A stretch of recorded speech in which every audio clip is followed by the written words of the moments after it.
Yes po, Your Honor.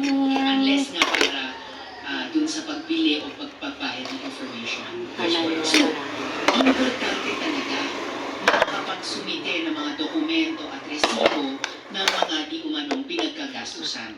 Yes po, Your Honor. Okay.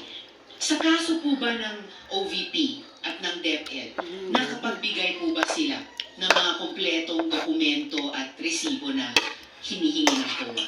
Ang tanging period lang po na may sa pagkakarap ko na mayroong documentary evidence of payments based on may stay sa ICPAO o yung fourth quarter of 2022 at based po doon sa kanilang documentary evidence of payments for that period, wala po silang sinamit na official receipt or sales invoice, tanging mga acknowledgement receipts lang po. Okay. So, yung mga supporting documents na required, hindi ko po pwedeng tanungin kung kaagad nilang naibigay dahil hindi po naibigay yung ibang supporting documents. Yes po, Your Honor. Ni isa po within any time period after na dapat nilang sumitihin yan. Yes po, Your Honor. Okay. So, hindi ko rin kailangan tanungin kung kumpleto ba ang ibinigay dahil hindi ba kumpleto ang ibinigay nilang mga dokumento at resibo? Pwedeng ba ulit po ng tanong? Kumpleto ba o hindi kumpleto yung ibinigay nilang mga dokumento at resibo? Hindi po kompleto, Your Honor. Hindi kumpleto. Now, according to the joint circular, kailangan ng evidence of success for rewards payouts. So, itong tinatawag na evidence of success for rewards payments, naibigay po ba ito ng OVP? Hindi po, Your Honor. Naibigay po ba ito ng DepEd? Katulad nga po ng sinabi ko, yung sa OBP lang po yung may DEPs na naabutan ko. Alright.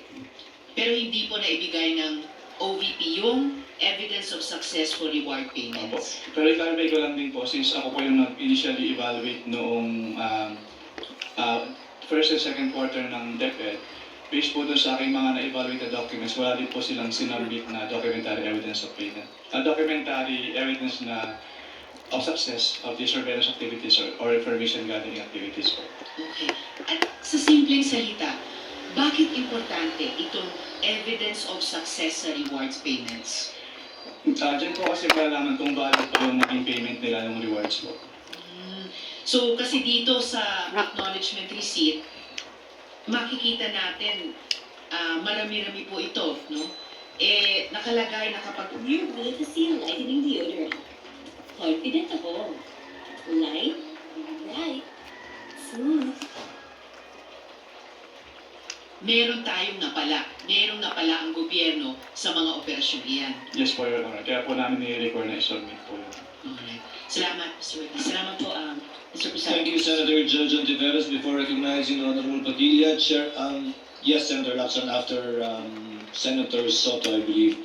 Chair would like to inform the councils for the parties that you may take your seat unless a question is thrown at you by a Senator Judge, that you can relax. It goes for both parties. Thank you, Your Honor. Thank you. Next to interpolate, Senator Judge Padilla.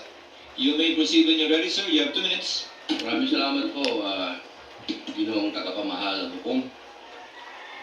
Pero wala po ako mga tanong. Maisilan po ito. Saan po kayo pinanganak? Sa Nueva Ecija po, Your Honor. Nueva Ecija. Opo. Saan po kayo nakatira ngayon? Sa Manila po. Manila. Saan po kayo nag-aral? Central Luzon State University po, nung accountancy, and then Arellano po, University ng Juris Doctor po. Okay. Saan po kayo nakaikot na sa bansa natin? Nakaikot na po ba kayo ng Mindanao, sa Bicol? Marami na po akong naikutan, hindi ko na po maalala lahat. Sir. Opo. Kayo po ba ay nakarating na sa barn? Yes po, Your Honor. Opo. Saan po sa barn? Sa Sulu? Sa Basilan? Maguindanao? Bye.